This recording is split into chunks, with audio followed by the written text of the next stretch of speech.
So our next cookie is going to be a biscotti, and a biscotti falls into the bar category.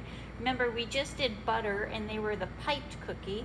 So a bar cookie means that we're going to bake actually the cookie batter in a loaf, and then we slice it into individual portions. Most people, when they think of the term bar, they think it like a lemon bar or a pumpkin bar where it's baked on a sheet tray.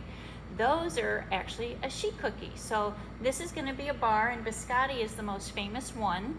So let's go over our ingredients first. Now, a biscotti is actually translated to mean baked twice. So we're going to bake it in a whole log, and then we're going to slice it and then dry it out and bake it again. Biscotti are mixed off of an aerator. So we have our whole eggs and our sugar and a little bit of salt. Now this is important because we want to introduce what's called ribbon stage. Ribbon stage are where eggs and sugar are beaten until they're light, very pale yellow, and then they're thick. So it's going to almost be the consistency of like a mayonnaise. And then we're going to add some melted butter. The melted butter is here for flavor, but what's important about the melted butter is that we melt it and then we cool it just above room temperature. If we were to take hot butter and put it right into my aerated eggs and sugar, it would deflate the batter. So the hot liquid doesn't really like the egg foam, so that's why we cool it off a little bit. And now we're going to add our dryer so that we can actually get a dough. And we have pastry flour, and then we have almond and some hazelnut flour, and that's going to give us great flavor. And then we have a tiny bit of baking powder, and we have some cinnamon for flavor. So as I am creaming together and aerating the eggs and the sugar, you're going to see me be sifting these four ingredients together. Once they get folded in by hand, I'm going to stir in my inclusions. And an inclusion is a term for bulk ingredients that get added at the end. So if I was doing a chocolate chip cookie, the chocolate chips and maybe some chopped walnuts that get stirred in at the end, that's called an inclusion. And again, we're going to do white chocolate and macadamia today. So again, we're going to do it as an aerator. So I'm going to whip my eggs, my sugar, and my salt for about maybe 6 to 7 minutes until it's at ribbon stage. I'm going to stir in my melted butter. I'm going to gently fold in my dry ingredients and then stir in my inclusions. So you're going to see me in just a minute. The machine will be on, and then I'll be whipping this, and then I'll be sifting the ingredients. So when I'm looking for a lot of volume or ribbon stage, I always put the whip on the machine. So my eggs will go in first, and then I'm gonna raise the machine. I'm gonna turn my speed on, and because I don't want to weigh down the eggs, I'm gonna slowly start to add in my granulated sugar, and I'm gonna count to 10. And that means that I'll get my sugar in a slow, steady stream, and it's not gonna be too much for the whole eggs. So I'm just slowly adding. And then I'm going to add my salt. And then I'm going to increase the speed until I get this to ribbon stage. And I'll stop and show the machine so that you can see ribbon stage when we get there. So now my salt is in. And now I'm going to increase speed so that now I can get to ribbon stage.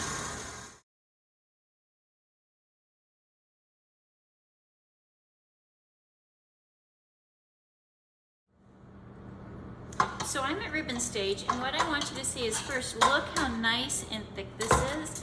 So you can see it's very light in color, it's thick, and when I tilt it and pour it onto itself, you can see it's sitting on the surface for about 2 to 3 seconds.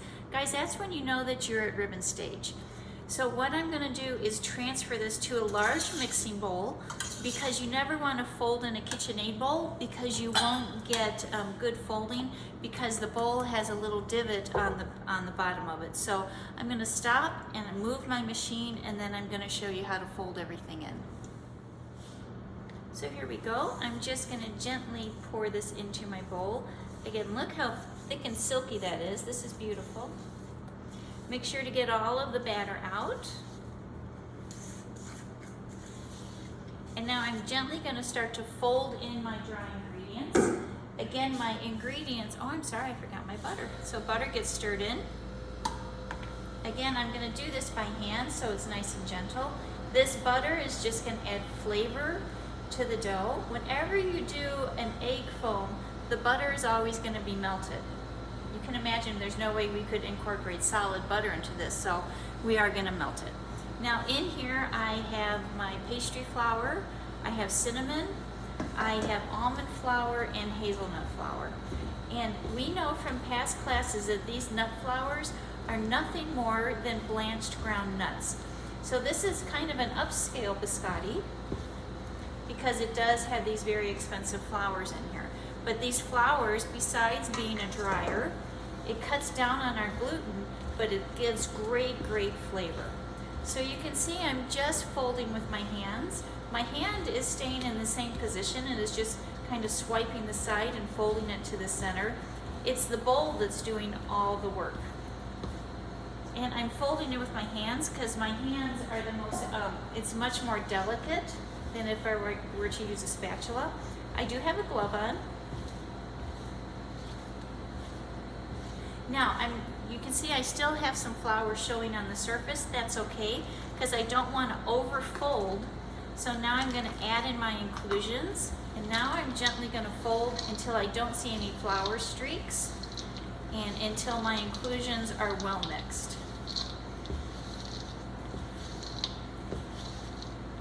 You can see the cinnamon is going to go so well with that hazelnut flour.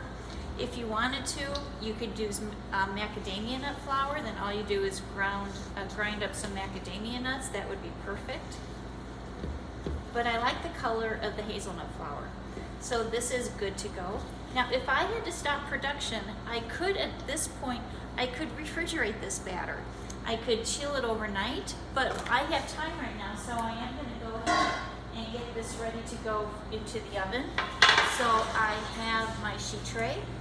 I'm going to divide this up into 2 logs.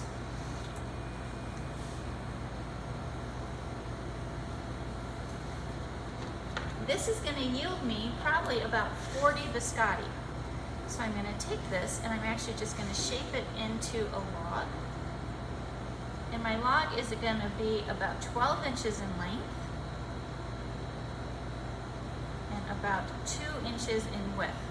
Now, what's going to happen is during baking, this biscotti dough is going to flatten out and it's going to get a little bit wide, so it's going to end up being almost 4 inches in width.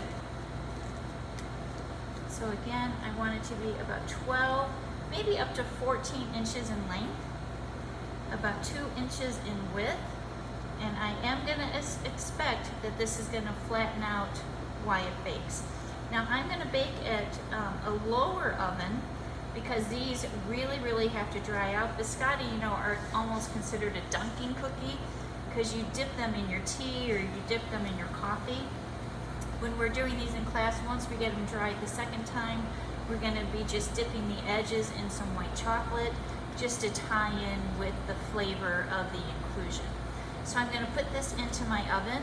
I'm going to check it after probably 20 minutes, okay?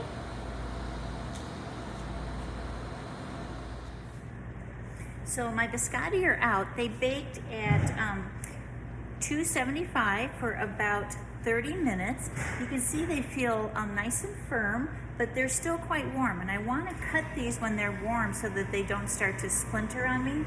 So I'm going to take my chef knife and I'm cutting these just in about a 1/2 inch piece. And I'm just going straight down. And you can see I'm cutting on the bias because that will make a little bit longer biscotti. And again, we don't want them too thick because you don't want them to, to crack a tooth when you bite into them. So I'm going to go ahead and cut all of these, and then I'm going to take them and line them up on my sheet tray. And then guess what? They're going to bake again for about, I'm going to check them after 15 minutes, and they should really start to be drying out. Now when they're in the oven, they are going to feel still a little bit warm just because they have the heat on them. But as they start to cool, that's when we can see that they start to crisp up. So I'm just going to grab my sheet tray. I have it lined with a silk pad.